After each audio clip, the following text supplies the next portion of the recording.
Two guys that we had last year. One came in at the beginning of fall camp. The other one came in during the summer. So from a relationship standpoint, time standpoint, when you from a timing standpoint, as they in the spring, they get to know them, they get to know you, you get to know them, and y'all continue to build. And time, we know that brings trust because when you're consistent over time, the player trusts you, you trust the player, and now y'all thrive together. What have you seen so far in camp from the cornerbacks in particular that you've liked? And can you talk about the depth a little? Um, from the corners in particular, we have this saying that we in a secondary total, we have standards, not starters, right? So you talk in terms of that.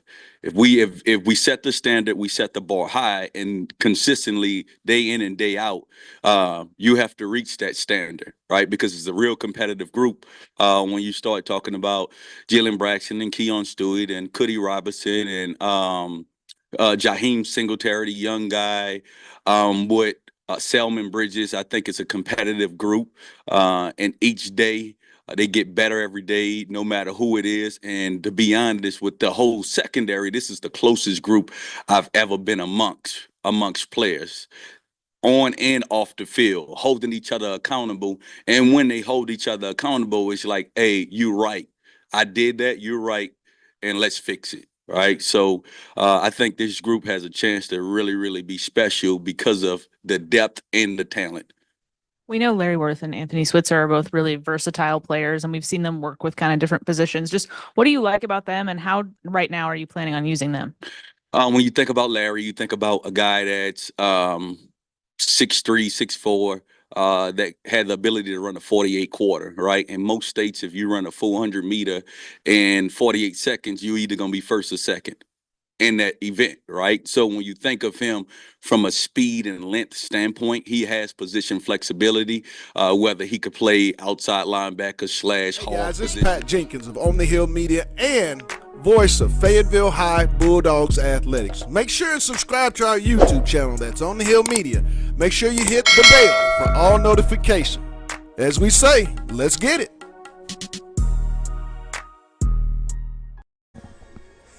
And welcome back here live at CMAX Southern Kitchen here at 7420 West Sunset Avenue, where our sponsor, proud sponsor and great family, the Chris McMillan family, have a great thing going here, Demetrius. It's only been open, I think it's going to be 2 weeks this coming Wednesday. And each and every time that we're here, there's a lot of people here eating this good stuff. I'm telling you, I don't know about you, but I tell you what, I'm starting to be a fan of the corn nugget. Oh, yeah, I'm a real big fan of the corn nugget. See, the only reason I'm not eating right now, people, is because Nick, my friend Nick told me nobody wants to hear me smacking during the show. And when any food is good, you know you're going to get a little bit of smacking. If it's cooked right and seasoned right with a little bit of love and tender care, you're going to do a little smacking. I know you were out at practice this morning, as we'll be at 9:05 the remainder of this week and next week. What has been your impressions? Because as I was out on Thursday and Friday and Saturday, you had a chance to make it. What's been your impressions here just now completed day 5 of camp? You know, I posted a comment you made earlier last week in reference to the body language and the confidence that you see in Coach Pittman. And I think when I went to practice today, I feel that these guys think they compete. Now, whether they can or cannot, that's to be told. But I think all things being equal right now, with all records being 0-0, I honestly think the Razorbacks feel that they will and can win every game on their schedule. I firmly believe that. I think with the addition of just the leadership that they speak on Taylor Green and the confidence of, additional transfers, you heard Jaquindon Jackson. That's a name that you hear brings that kind of X factor swagger to the team. And then, the confidence in the elite coaching in Bobby Petrino. I just think that this ball club really thinks they can compete this year. And that's what you like. I mean, accountability is everything in a program. When you're being held accountable by your peers, I don't care, it could be in any type of situation. I mean, debate club or in the band or cheerleading or whatever it is, when it's a group project, there should be high accountability, and you have to have that to have great success. And I keep telling people, I've never seen Sam more relaxed heading into, as we were in his fifth year of our media day. This is his fifth, and then all week during practice, and it goes back to spring ball. Sam seems to really, really, really like this football team. And I think that when you're out there on the practice field, it's a different vibe than what it was last year. I think he has the ability to release a lot more things and feel confident. Right. I think even when you look at T. Will taking over that defensive coordinator position, I think there was still, and I don't mean this in a bad way, still a sense of distrust between Pittman and T. Will, and that was because they hadn't been to war yet together. You know what I mean? And I think now going into this year, there's a certain level of confidence that he even has in T. Will, that now he can understand what he gets from T. Will and eliminate some of the stress. And then just having Bobby Petrino again come over. Got that experience. Hey man, I can just give you the keys to the Cadillac and go tell you what have your way, because you've not only been in the coordinator position, you've been in the head coaching position, so you understand the smaller nuances that most coordinators and assistants may not understand. Bobby Petrino understands. So when it comes to the organization and the structure and the management of the offense, Bobby Petrino can do that. And then it'll come down to a lot of experience. Experience matters in the SEC. At Arkansas, they have quite a bit of that. I mean, when you talk about the 5 seniors in the secondary with Jaden, you have Keon, you have Marquise Robinson, those type of guys. You have Hudson Clark. I mean, has he not played a lot of football for the Razorbacks? Those things you draw on as the season starts to, the grind gets a little bit bigger. You get banged up and whatnot. The guys and the seniors, the 4th-year juniors, and those long hairs is what I call them. They get you through the hard moments. I mean, when you look at the totality of their senior group, a lot of guys that stand out, that play really, really important football. Cam Ball, Landon Jackson, just to name a few. And then you have Andrew Armstrong. I think their receiver core, and I've said this about the offensive line, will be one of the brighter spots. I just think what I've seen so far, and like you said, Demetrius, with Bobby Petrino calling your offensive plays, and he seems to be having a lot of fun out there, people. Just want to make a note of that. Bobby seems to be rejuvenated and having a lot of fun. He's doing a lot of coaching, spirited coaching. And I think that's what it is. I see a lot of spirited coaching. That's what I'm seeing. A lot of coaches that are really, really getting after their positional players, and the kids are responding in a very nice way. Yeah, I love what I'm seeing. I love what I'm seeing and hearing from Bobby, because I think even Bobby gives Sam a little bit more confidence when it comes to how hard, you know what I mean, he can push the kids. Because now I feel like there's certain things that maybe Sam wanted to get on the players and necessarily couldn't, but now Petrino, there's no hesitation. Right. Because now this is my job. I'm not getting on you because I just want to. I'm getting on you because this is what I get paid to do. And I also think he's more confident with this being his entire roster. You kind of have a little, these kids have come through a little trauma when you're dealing still with Bielema and Morris, recruited young men. And so you got to kind of be a little – you're kind of straddling that fence. And as I said, I think that comes with him being more confident and more relaxed. This is his entire roster from 21 to now. All these kids were brought in under the Sam Pittman regime, and they look different. I mean, they look a lot faster. Yeah, I can tell you that. Oh, they definitely look a lot faster and just shifty. I won't even just say fast, just the athletic. They look a lot more athletic when you're talking about just moving in general. Coach Souter's done a great job. Even from the linemen, there was a couple of guys that I would easily come in and say, man, Pat, he look clumsy. He look like he going to trip up. You would hear me say that all the time at practice. When we walked out of there this time last year, you knew that the offensive line was going to be a big-time major problem. Yeah, you did. you just knew. You hoped and you wished if you were a Razorback fan and you crossed your fingers and you probably went to church extra on Sundays and on Wednesdays to get something better on that offensive line, but it was the biggest downfall. And it kept the defense on the football field far too long, and as a result, they crumbled. I mean, they absolutely crumbled. And physicality, and you saw the last two games how they performed, and in particular, the Missouri game, I mean, they just didn't have any gas defensively. I mean, they were banged up. I don't think that's going to be the case this year. I personally, and I think I said it last week, I don't know on the show, but I do think a Bobby Petrino offense can produce 35 points a game. I truly believe that. And if they can get 35 points a game, this defense is good enough that they're going to hold teams to a low number of points. I mean, led the country in defensive touchdowns, takeaways with SMU 5.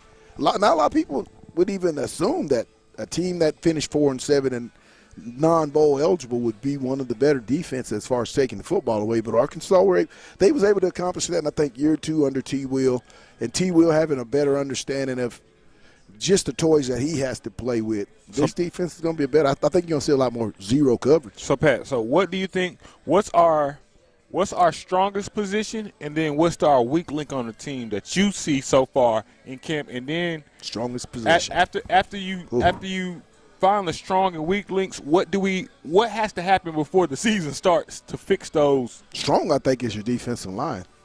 They have enough experience, but they have to create a little bit more depth with Charlie Collins, Henderson, Big E, and Griffard,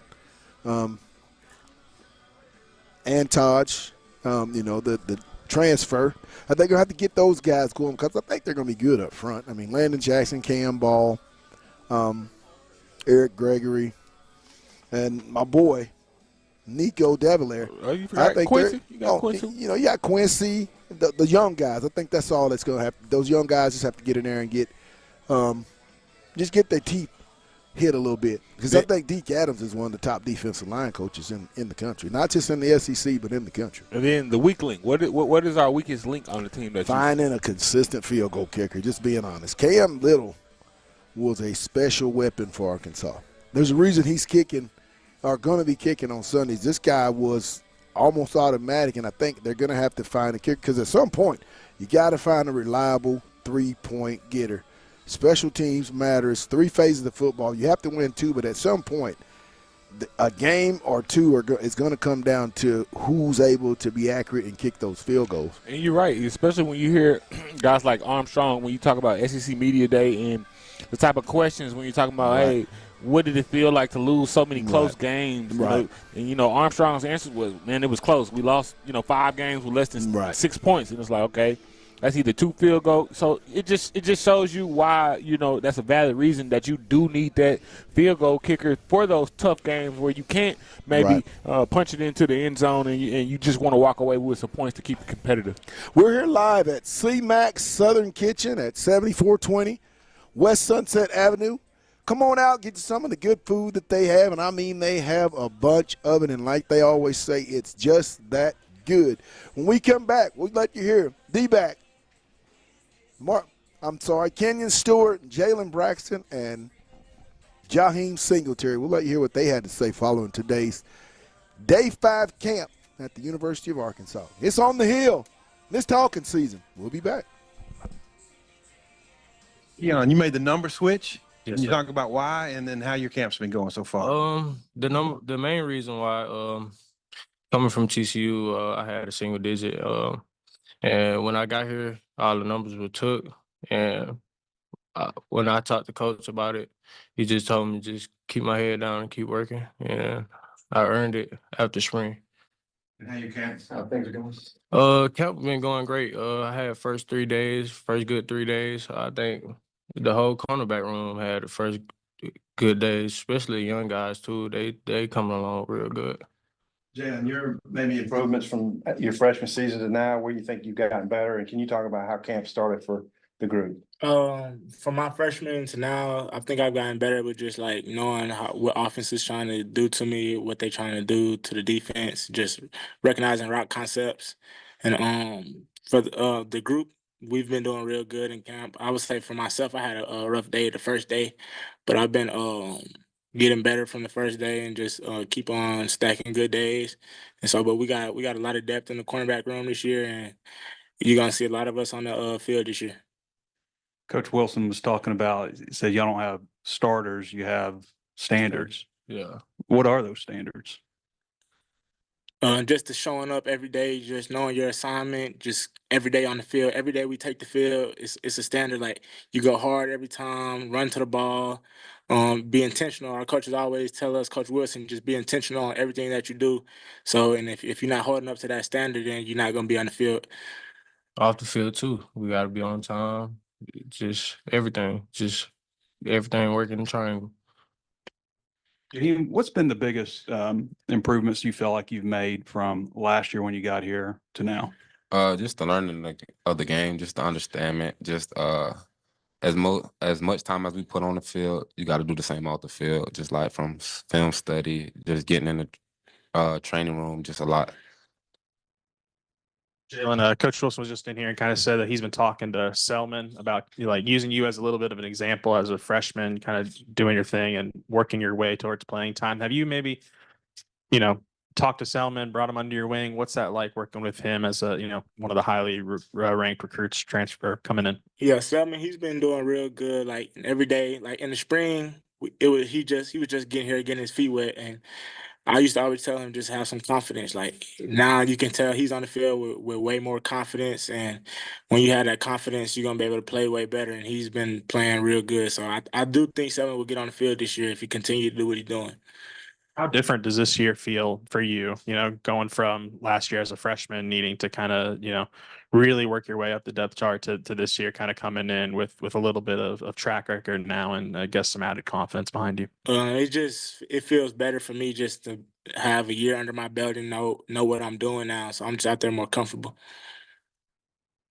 Have any of you guys gone against the old guy, Monty Harrison, in practice much? And if so, what And welcome back here live at C-Mac Southern Kitchen here at 7420 here West Sunset Avenue, as I'm sitting here with a extraordinary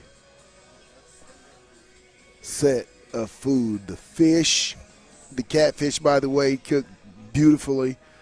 The corn nuggets, and the beautiful hush puppies with the tremendous sauces that they have, Demetrius. They got all kinds of sauces that you can get. They got it, the buffalo, man. I be hitting it. You like the buffalo? The buffalo. What's your biggest and what's the one game in the first five that you think could be the pivotal game? Is there one or are there two? I think it's two. Which games would you think? And the first one I'll start off with is I think that Oklahoma State game without is question, yeah, a lot bigger than people really want to admit. You Yeah. know, I think that's going to be the early turning point of Arkansas' success. Right. And it can be a making or breaking. That can be Right. a game we lose and we make the adjustment needed to get us ready for that quick SEC, because after that the UAB game, this is SEC gauntlet. get real. It's SEC gauntlet They get real. for pretty much the rest of the season. So to me, I think that OSU game is that one is gonna really determine like where we are as a football team this far into the season and what our offseason really did. This team has an advantage, I think. I would have to go with OSU. And then you definitely have to go Texas A&M has to be in that first five. Mm-hmm. Auburn, I think, is in that first five as well. Yep. 4. Yep. I think A&M. I think the OSU and I think the Auburn games. I think those two games, those two road games, are going to say a lot. And I think it's also going to give Arkansas confidence that if they can go in and split those two and get that neutral game at A&M, a lot of stuff could happen for this football team. The one thing they have an advantage of is in the first 3 weeks, they get to play in all three major time slots, 11, 2, and 6. Yep, you right. They'll play in 5 different venues and time areas in the first 5 games. So this team, and then you think if they can handle the first 5 and you say you get a game, and maybe you get 2, you get that Auburn and you get that Oklahoma State game, well, whoa. Now the schedule going down the road where I think it's, Demetrius, 6 or 7 of the last 8 games, in the state of Arkansas, you have back-to-back games, I think, with Tennessee and LSU, and then I think you go on the road, and then you have another back-to-back stretch with Ole Miss and Texas, and then you got a La Tech. So if you can handle the front part of that schedule, the first 5, it looks very homey for you the remainder of the season. And take care of the state. You could have a really good year. And Pat, I want to say Oklahoma State came in at number 18 through Yes. the coaches poll today. So not only do they have the momentum of early season ranking, Right.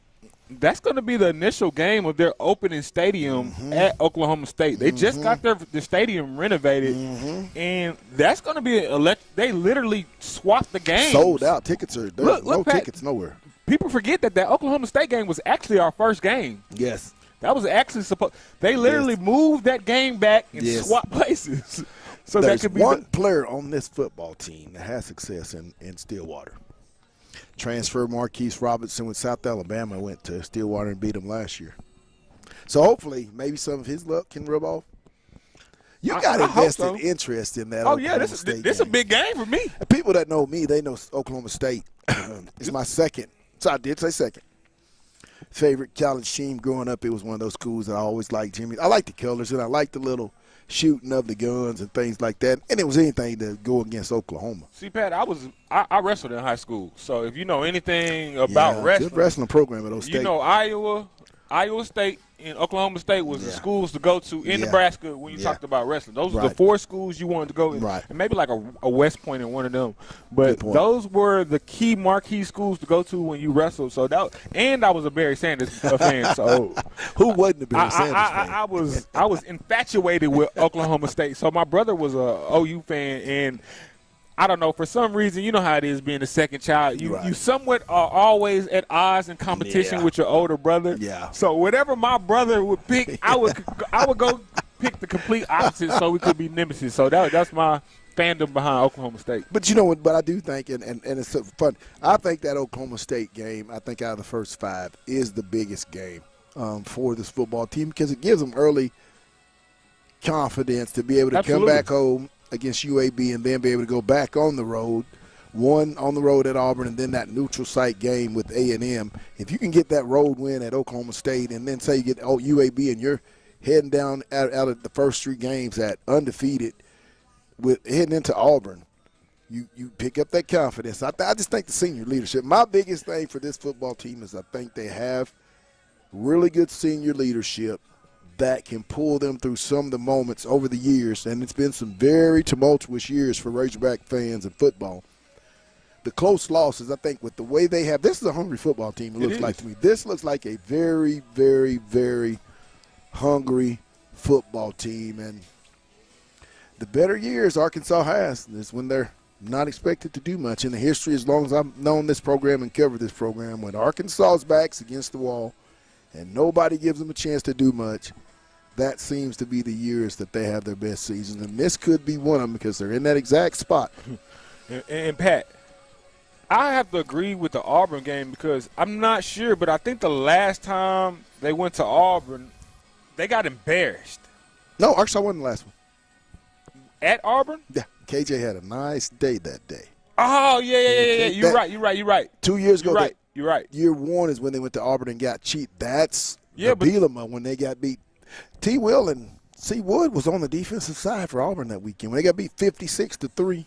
That's that weekend you went down and got a chance to. Yeah, that's what I'm. Yeah. So that was the That last. was Chad Morris's beat down. That was, okay, but Chad Morris beat. No, yeah, that was a Chad Morris beat down. So, but I thought Auburn beat them. Beat Bielema in 56-3. Yeah, but then Sam's only beat Auburn once in the year they went bowling. Sam has beaten them one time. KJ, year 3. Yeah. Because they lost. And they beat him up here at Fayetteville one year. No, they no, didn't. hadn't That's beat what. them. They have not won. No. Sam's 1-3 against Auburn. Yeah, he's won. That's what I'm. It's been a little. And I want to say the last game they ran the score. No, they Arkansas won the Man, let last me go one at check. Auburn. Let me check the score. 'Cause Yeah, Arkansas, they won the last I one. gotta at go Auburn. see because I remember those when they had them big boys that was on the D line. Yeah, And yeah, he had the I think it was LT. He had the LT lightning bolt. I think it was earring. the Harbison game. Coach Harbison was there in that win, but I think Arkansas did get that win 2 years ago at Auburn. I knew it. They got blew out 48-10. That was Wow. last year. That's what I'm telling. They got blew Yeah, out. that was Fayetteville. Yeah, but at Auburn, No, you're right. At they- Auburn. yeah, You- Arkansas you're right. has not had the success the last couple years But- in Fayetteville. I think this is important because they Hugh Freeze is a great coach. yeah, and I just think it's when you talk about physicality, and I think That's it's gonna an be a even physical match. football game. I think Yes. it's an even match. Yes. That's what I'm trying we to were say. hearing. You know, that's what we were hearing, Demetrius, down at the media day. The teams that everybody was saying could go this way or that way were Arkansas, Kentucky, Auburn, and South Carolina. I Were can the see that. four And teams that just have that impact. I think it's because there's so much uncertainty. Yes, right? yes, There's so much uncertainty. When you yes. say those four teams, you look Yes. at Bob Stoops over there at Kentucky. You like, man, you wanted him to take a step, but you know he just lost a lot. Yeah. That was probably arguably the best Kentucky They team. like that consistent program that just can't get through. It's recruiting. They're a basketball school. So Yeah. well, You think they're a basketball school? we don't know anymore. We don't know anymore. I'll call them a football school. Hey, now. somebody got to do something. Do you know that he, Coach Stoops and Coach Pittman are the two longest tenured Yes, coaches? sir. I do. This goes to show you have to I produce in this conference. I do. If you ain't winning, hey, the You brake ain't- truck is coming to your house. If you ain't winning, you ain't spending. Yeah, the They brake ain't- truck is coming to your house, They're not cutting no checks. and they ain't bringing you money. They coming to pay you off and pack you up. But I think the beauty of even that bunch when you talk about that's a fourth of the conference when you talk about 14. Yep. Even when you talk about this 4 quads that they're trying to put in. Who's the most overrated team you think? I'm going with Ole Miss. I think Ole Miss is going to flop. I don't think they're going to have the year. You know what? that I'm everybody gonna jump out on a anticipates. limb and I'm gonna say Texas is gonna choke. I don't think Oh. Texas ends up in that SEC championship. I think somewhere along that line, success gets to them Right. and they choke. That's just me. A team with the rocky road ahead. I think it's going to be the Sooners. And Oh, I yeah, think- yeah, yeah. No and doubt I'm about it. more than happy to say it's going to be the Missouri Tigers. I'm more than happy to say that. And will Drink be back on the hot seat?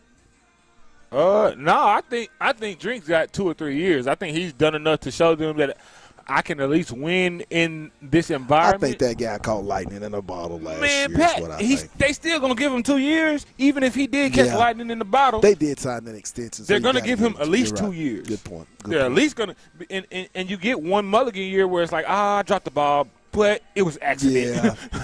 Yeah. So they're gonna he at least, and then don't let him have an accident and then do fairly good. That looks like, oh, I'm headed back in the right direction. Now I'm gonna ask you a question. Okay, go ahead. At the end of the season, what school has a new? What school is going to be looking for a new coach?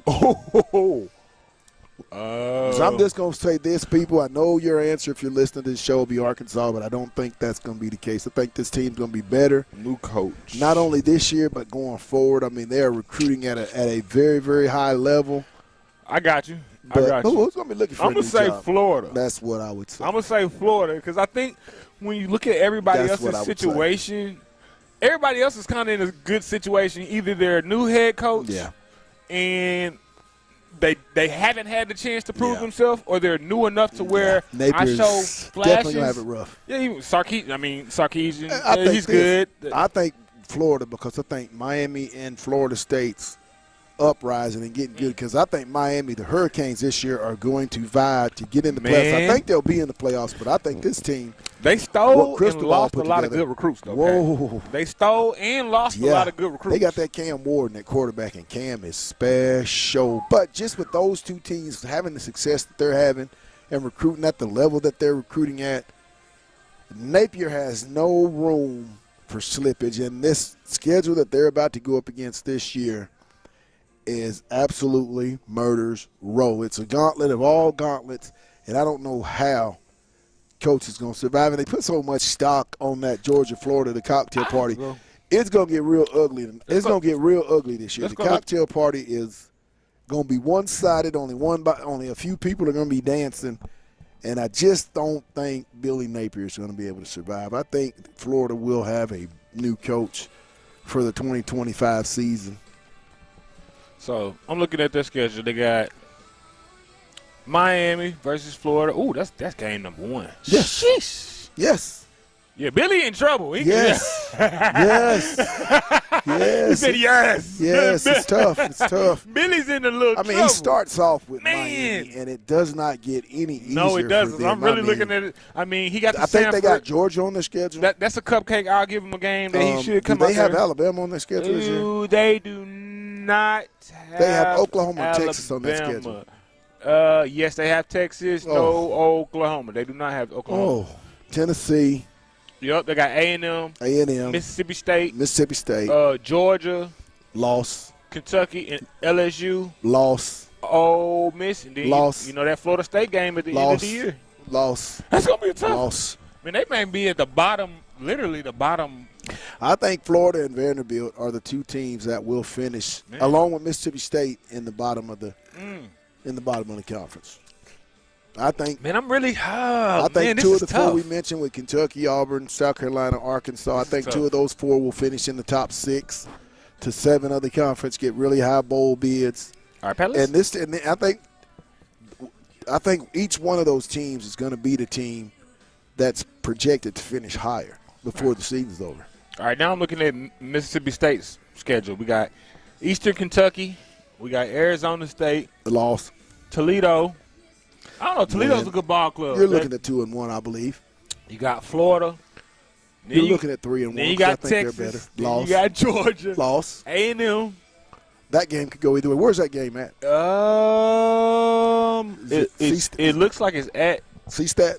It looks like it's at Texas A&M. Loss. else we got? Arkansas. At Mississippi State. That game, I think, could go either way. They just have a history. It doesn't matter the records when they play. That game's going to be a tough one. It's always tough. That UMass. At Mississippi State. Tennessee. Loss. Ole Miss. Loss. Missouri. Loss. That's going. Ooh. Pat, it might be a couple of teams with it right. Oh, man, this new conference is crazy. Yes. This is crazy. Yes. When you really just start looking at it's a lot of 50-50 games on the table that if you don't win those for sure cupcake, you're in trouble. You're in trouble in the You SEC. have to win your non-conference schedule. If you don't win the non-conference schedule, it's going to be really hard for you to do All anything. right, so we look at Ole Miss. They got to look first 3-game cupcakes, 4 games really. You look at Middle Tennessee, win.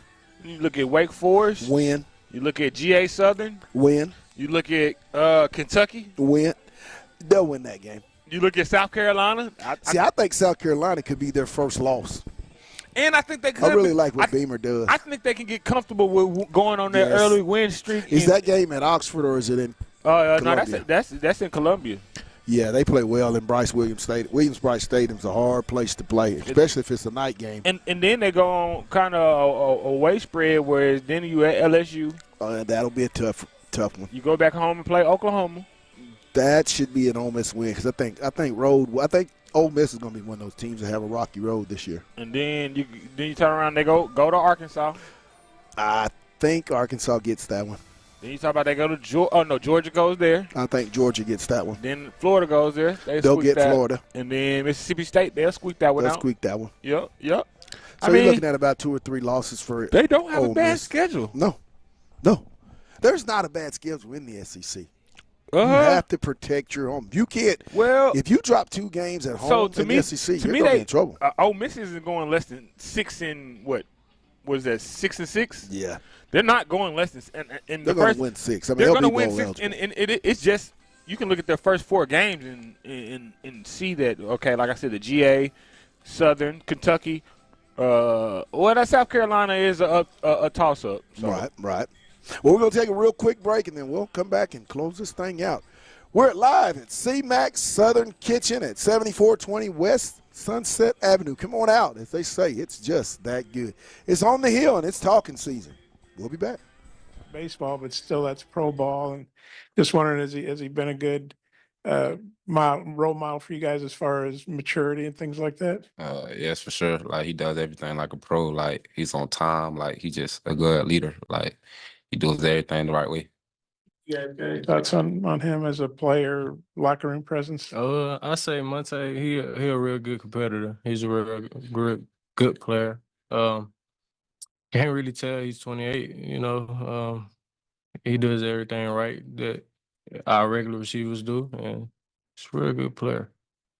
Yeah, he's a good player. He's good in the locker room too. He always good conversations with Monte. You guys got a nickname for him based on his age or? Oh, Smith. Jaheim, last year you started out like as a starter, got a lot of playing time early, and then maybe dipped off later in the year. Just kind of what was that like? How tough was that going through that? And just kind of, does that been a little bit of motivation, to fuel your off season? It's a lot of motivation, but I think like with that going on, like it's a lot of lessons to it. So like you just gotta battle a lot, and like it really wasn't a bad thing Welcome for back me, I think. to C-Max Southern Kitchen here at West 7420 West Sunset Avenue on a great, beautiful Monday here in Northwest Arkansas. We'll let you hear audio from senior Keon Stewart, sophomore Jalen Braxton, and redshirt sophomore Jaheim Singletary, transfer a year ago from Georgia.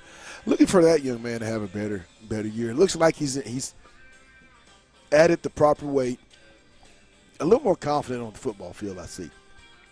The young man played with a lot of hesitation, was a 5-star coming out of the state of Florida. And from what I've seen through spring ball and now, looks to be kind of growing into that hype. He is. I think a lot of the players that were yearning for the spotlight are going to have the opportunity this year to really see if they're made of what they think. Right. Because a lot of these players think they're better than what they are. And I think, especially with Arkansas, they're going to have to play above their level. Right. Because I do think there's a lot of SEC teams that when you talk about athleticism and just football players on their team, their Arkansas roster, still building depth, building that Absolutely. depth on their program. I mean, and now with the increase of scholarships, man. So, hey, that's going to wrap it up as for today. We'll be back with more on Wednesday, but we will be out at practice. And stay tuned. Stay on all our social media as Demetrius and I and intern Mason will bring you all the content, everything you need leading up to the kickoff in War Memorial Stadium, only 24 days away from Razorback football. And I know there's a lot of anticipation, both by players, coaches, and the fan base in this state. But we want to thank our sponsor, C-Mac Southern Kitchen, for all that they do to bring this show possible. And they're going to be a major sponsor, as they're going to be one of the title sponsors for this year's Fayetteville High School athletics broadcast that we bring of football and boys and girls baseball. We want to thank them. But, hey, for my producer, Demetrius Johnson, and myself, you guys, we'll be back on Wednesday, and we hope you're here. But you still got to come in to C-Max and get you man, come get that fish. corn nuggets, And tell them on the hill. hush puppies, Tell them on the hill. and this right here, the best fish in Northwest Arkansas. You got to get out here. I'm telling you, I may even try to slide out with the chicken po' boy. Oh, see, Not try. Pat ain't Or trying the to do shakes. this. Pat gonna But I make tell sure you what, walk out I with got this. I got some food to eat, and we've done all the talking that we're gonna do. So let me eat a little bit. For Demetrius and myself, it's on the hill, and it's talking season. And you know what I say? Let's get it. Take care, everybody. Hey guys, this is Pat Jenkins of On the Hill Media and voice of Fayetteville High Bulldogs Athletics. Make sure and subscribe to our YouTube channel. That's On the Hill Media. Make sure you hit the bell for all notifications. As we say, let's get it.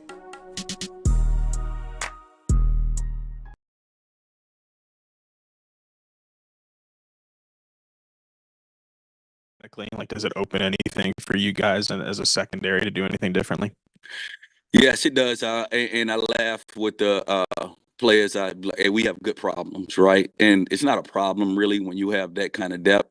When you say problem, it's like, all right, we got to figure out how to get good players on the field at the same time. When you're trying to find all five, or whether you go a dime package and you're trying to find all six, right? I would say we're going to try to find ways to get our best players on the field. And what's going on there? It's kind of cold in the building. It's a little cold. Hey, that's Coach Pittman joke towards me every day. He's like, "Hey man, I know you hot, Coach." But I need to lose a little weight too. We were watching the running back tight end pass pro against linebackers and